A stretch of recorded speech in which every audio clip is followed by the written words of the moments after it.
খাদিজাতুল কুবরার পুরা জীবনী পড়লাম।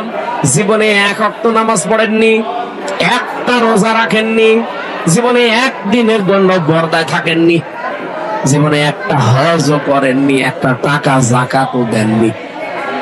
কিন্তু তাকে আমার আল্লাহ নিজে সালাম পাঠিয়েছেন। একজন মাত্র মহিলা পৃথিবীতে যাকে আল্লাহ নিজে সালাম দিয়েছেন, আর নিজে জান্নাতে ঘর বানিয়ে তার জন্য সুসংবাদ পাঠিয়েছেন এই একটা মাত্র মহিলা। অথচ জীবনে কোনোদিন নামাজে এক ওয়াক্ত পড়েননি, একটা রোজা রাখেননি, জীবনে একদিনের জন্য পর্দায় ছিলেন না।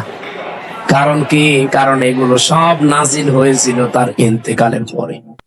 কিছুদিন আগে আমির হামদা এক জায়গায় ওয়াজ করছে যে মা খাদিজা এক ওয়াক্ত নামাজ পড়েনি, মা খাদিজা একটা রোজাও করেনি, মা খাদিজা একদিনও পর্দার মধ্যে ছিল না, মা খাদিজা হজও করেনি, একটা টাকা যাকাতও দেয়নি। তারপরও আল্লাহ তাআলা তাকে সালাম দিয়েছে, বেহেশতের মধ্যে আল্লাহ একটা ঘর বানিয়ে দিচ্ছে। এইটা আমির হামদা বলার পরে ফেসবুকে সেই সমালোচনা। যারা জানে না তারা তো সমালোচনা করবেই। এখন কতগুলা ফেসবুক মুক্তি হচ্ছে, যেরকম কথা ঠিক কিনা। এখন এইটা দেখে কেড়ে খাদিজার সামনে এরকম বেয়াদবিমূলক উচ্চারণ করলো। আসলে মা খাদিজা কখন মারা গেছে আপনারা তো জানা লাগবে। আল্লাহ রাসূল যে মেরাজ করেছেন, মেরাজ করার কিছুদিন আগে মা খাদিজা দুনিয়া থেকে বিদায় নিচ্ছে।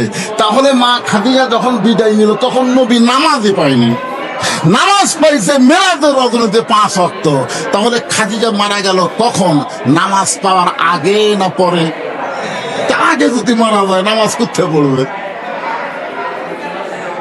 হিজরির 2য় সালে আল্লাহ তাআলা রোজা দিছে।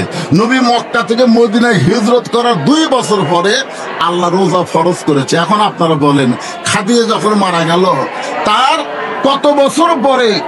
3 বছর আর 2 বছর, 5 বছর পরে আল্লাহ রোজা দিল। তাহলে খাদিজা রোজা করতে করবে। জাকাত আইছে একই, রোজার বছরই জাকাত, তাহলে খাদিজা জাকাত করতে দিবে।